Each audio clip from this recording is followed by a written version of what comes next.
guys, welcome back to my channel. My name is Anshula and you are watching a weekly travel and reading vlog. I am so excited to be here. This weekend I'm going glamping in East Texas. This is an area called LaRue and it's kind of close to the Tyler, Athens area if you're around. We passed by this amazing lake. It was so gorgeous. I just had to stop by. It was near an RV park and it was called Athens Lake. On the way here, it was so cute. And then as we came to this area, which is in LaRue, Texas, the trees are so tall and it just feels like another world from Dallas. Like, it is so gorgeous. The trees are just tall and beautiful and still, and it's one of those quiet moments in nature that I didn't realize I was craving so much. I mean, you can tell by how excited I am that I was craving this a lot. I am so excited to be here. So we are gonna go inside, and I've not been inside the cabin yet. I just wanted to share that experience with you guys. We're gonna explore it together. Then I'm just gonna get started reading and maybe make a hot chocolate or something. I just want to show you the view here. So the place that I booked it to is a place called Getaway House, and they have glamping spots around major cities. Their glamping spots are kind of like 1 hour roughly away from the city, and you just get a detox from urban bustle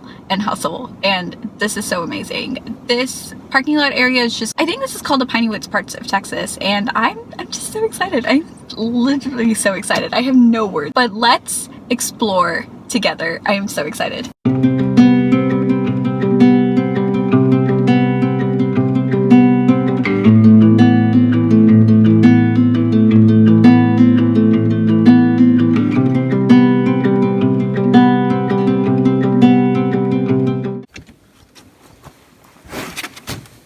Watch out.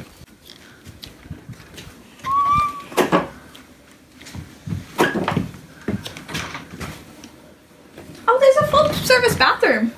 Oh, there is? Yeah.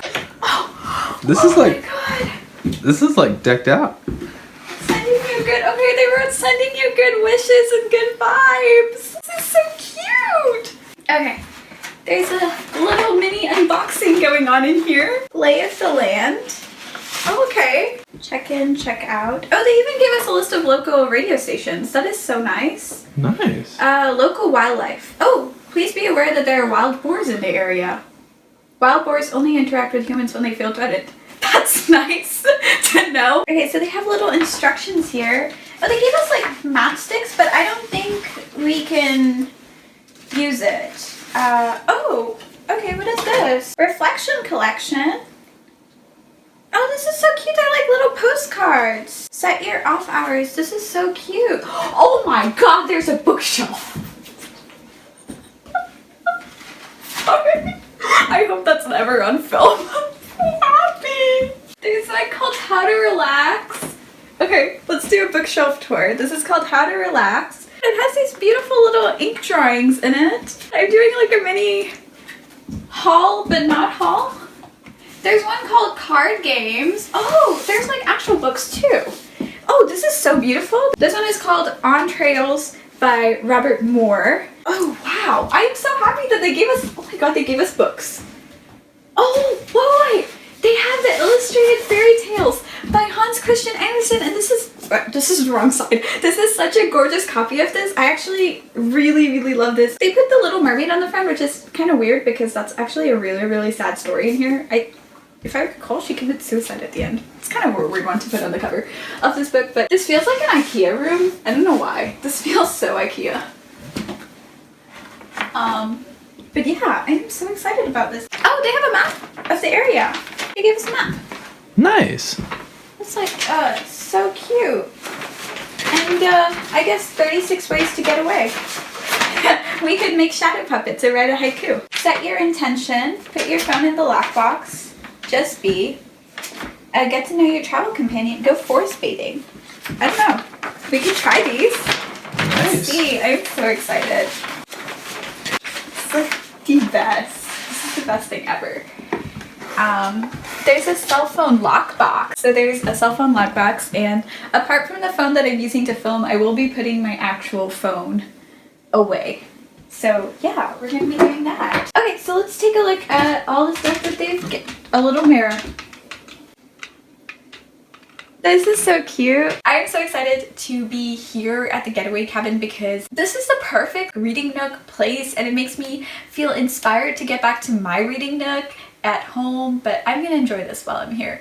And I love this view. It is so pretty outside. They're just trees and they're cardinals. I saw 2 cardinals. It's so pretty. They're cardinals. Apparently they're wild boars, but I have not seen any yet. But I haven't seen any like actual animals. I've seen lots of very big spiders, but they're cute spiders. I'm not someone who would ever call spiders cute, so they're legitimately like really cute spiders. There are lots of birds out here, and it feels really nice to be in the woods. Getaway House has outposts all over the United States. We visited the Getaway Dallas outpost, which is in East Texas. It's a relatively new company on a mission to bring joyful moments of peace and quiet to some of America's busiest cities. Each outpost is comprised of a series of cabins. The cabins are set up in big nooks so you feel like you're isolated, but there are people close enough by that you're not worried you're in the middle of nowhere. We were pleasantly surprised by how many amenities Galen was stocked with. I assumed there was going to be a bed and that's it, but this tiny cabin packs a lot. Inside you'll find a pull-up desk, a hot shower, a toilet, this one totally drew me for a loop, a sink with drinkable water, a radio, a stove, a bright red mini fridge, a bottle opener, a can opener, utensils, cooking equipment, plates, bowls, cups, salt, pepper, oil, biodegradable shampoo, conditioner, body wash, books, games, charging outlets, and a whole lot more. After the Cellphone Lockbox clicked shut, we weren't sure what to do. There's a burn ban in place at the Dallas outpost, so our plans to roast s'mores and grill shrimp over the fire pit fizzled. Instead, we decided to explore the surrounding area. On the provided map was a small neck of a trail. I just realized both of us are allergic to pine trees and we're in piney woods. Oh. Whilst walking along the leaf-scattered road, I became aware of every twist of branches and wind-blown rustle. The path didn't extend more than half a mile. But step after step, I was reminded of Thoreau's words. I went to the woods because I wished to live deliberately. In my fast-paced, need-to-do-now lifestyle, living deliberately are words that don't breathe easily. I guess I need to go to the woods more often. From Sudoku puzzles to solve to poems to discuss, Getaway ensured boredom was not an option. We spent hours and hours talking, radio tuned in the background, until VS fell asleep. But with so many gorgeous books on the shelf, I knew I had to read at least one before leaving the next day, so I set aside, once again, 10,000 Doors of January. Funnily enough, this is now one of my all-time favorite books. I just never got a chance to read it at Getaway House, and poured through the illustrated children's classics. I read a third of the way through Robert Moore's On Trails, a gorgeously written title that weaves philosophy into hiking stories before falling asleep, lamp on, book on my face. Hey guys, welcome back. I am so excited. So I really just settled into the cabin and just how cozy it's feeling, and it feels like a second home away from home. It feels just really, really good to be here. My husband and I got started on this 36 Ways to Getaway. By the way, if you hear boiling in the background, we're just cooking pineapple and shrimp on a skillet, and it's so good because so there's a fire watch like city ordinance near this area, so we can't have campfires, so instead we're just cooking on the skillet. I have done a little bit of reading, not too much reading, but I really quickly wanted to share with you guys the book that I read on the way to this cabin, which was The Dark Between Stars by Atticus. This is a modern poetry book. I've actually never read modern Insta poetry before, and this is my first introduction to it. I have heard of Insta poets like Ruby Carr, but I've never actually read any of the books. And I know Atticus is travel poems, and that's about all I know. And I absolutely loved his travel poems, so I thought walking into this book I was gonna absolutely love it. I think I'm hovering somewhere between 3 stars and 4 stars for this book because there were some sentences in here that I just absolutely loved and really, really connected with, but a lot of the poems I felt like were beautiful sentences, but to me it wasn't the poetry that maybe I'm used to, and it's a style that I need to get accustomed to understand that style. I think it's a collection of beautiful sentences. I will put it that way. There were 3 things that brought it down from a 5-star read. One is that some of the metaphors start out really beautiful and really strong, and then there's just one line in there that doesn't fit the tone and the style of the poem, and it completely throws it off. I will read this one to you. The sunset seeped off the sign, dripping down our shoulders and fingers in the oranges of Musée d'Orsay. Cigarette smoke danced in scattering light as if in a symphony, with the orchestra of some far-off conductor to fall and rise and fall at once. The light lilting to our laughs, splitting into 1,000 pieces, and we were caught in the center of it, hung among the stars, suspended in the disco ball of space. Disco ball does not fit with that, y'all. So some of them just started off so strong, so pretty, so beautiful that I just wanted to eat the poem, and then there was something that just was very off-putting about it by the end of it. It was just kind of a clash in the tone and style that just kind of threw me off for a lot of the poems, where I was just starting off, I love this, and then okay, that's where you went with it. Okay. But one of the things that really bumped this book up for me is the fact that I absolutely loved the design of this book. Just, it is one of the most aesthetically pleasing books ever. I flipped to like the worst page, but I was like, yeah, but it's just a beautiful book inside. I absolutely love the way negative space was used in this book. I love the way the poems were framed, laid out, formatted, the typography, just everything about the internal structure of the book. And I think that is so important to poetry books and often overlooked.